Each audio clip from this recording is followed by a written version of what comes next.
Hey there, thank you for watching.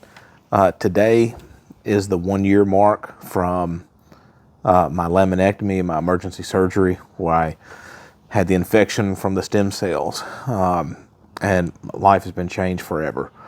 Never thought I'd be paralyzed twice. I always thought that once I was paralyzed, it's kind of like getting struck by lightning. I just thought that, you never had to worry about it again. But you hear about those people getting struck by lightning twice. I'm still trying to figure out if that's a good thing or a bad thing. But made a lot of progress in a year. Of course, not as much as I've hoped and prayed for, wanted, but I have kind of regained my independence.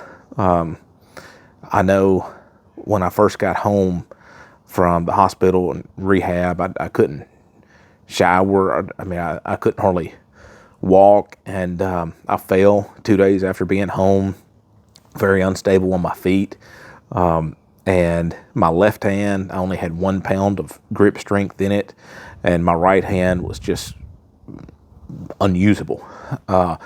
Now my left hand has about 65 pounds of strength in it. My thumb is still weak, so things are hard to do from time to time. And my right hand, I'll show, I can move the fingers some, touch them together like that, but it's mainly moving my thumb doing that. It's not as good as like with my left hand. I can do that, and I'm unable to do that with my right hand. Like, I can't extend my fingers out. Like, that is as much as I can extend my fingers like that.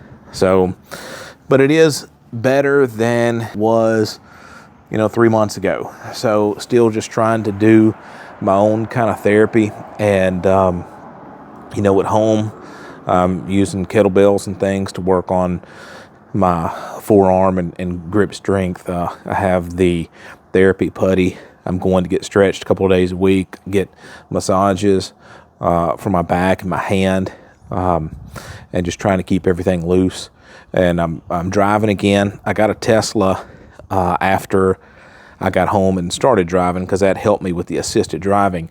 But I've sold that. I'm back in my truck now.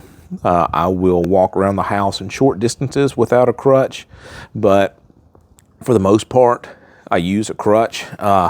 Actually, I have it with me right here. So I'm in the park today, so this is what I use here. So I've been trying absolutely everything that I know possible to do to regain the strength in my arms and my legs. My legs are still weak, but not as bad as they were, obviously, months ago.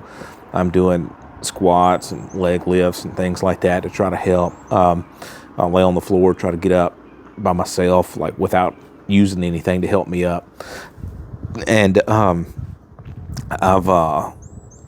tried the laser stuff, the laser treatment, like they do at the chiropractor's office and things like that, to try to help blood flow with the injury, and supposed to help with scar tissue and everything like that.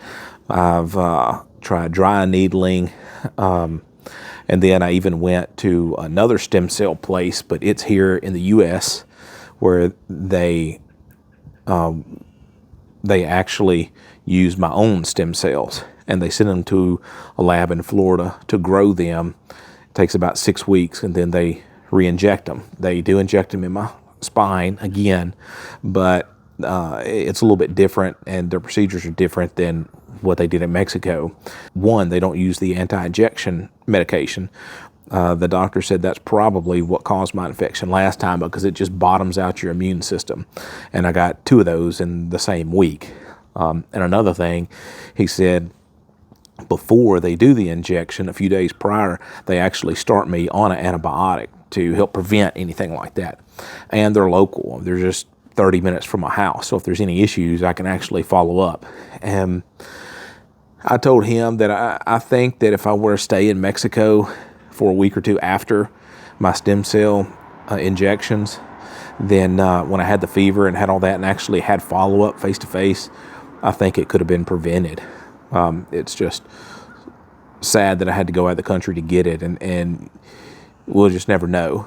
Now, at this point, my life will forever be changed. The stem cell doctor here in the U.S. said that hopefully we'll get about 30% function back in my hand, and I can use it to like hold the phone, but I can't really like pick up a cup. I can't hold a pencil. I can't write. I can't button my shirt, tie shoes, cut food, things like that. So I have recovered some, but obviously not where I want to be, not where anybody wants to be. We obviously want to be back to our old life, but just have to at some point kind of accept the fact that you're never going to be like you were before. There's always going to be differences, and just try to do the most that I can. And at the end of the day, just know that I didn't leave anything on the table.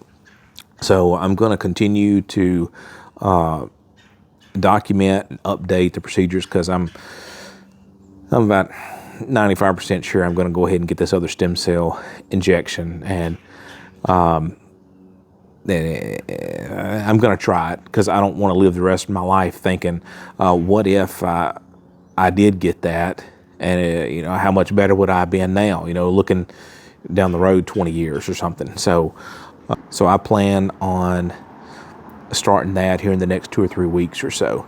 But I'll keep you guys updated, and just wanted to kind of let you know what it's like a year after a laminectomy with 18-inch rods and 14 bolts, and losing my hands and fighting paralysis a second time. So thank you for tuning in. If there's anything I can do again to help you out, let me know, and we'll talk to you soon.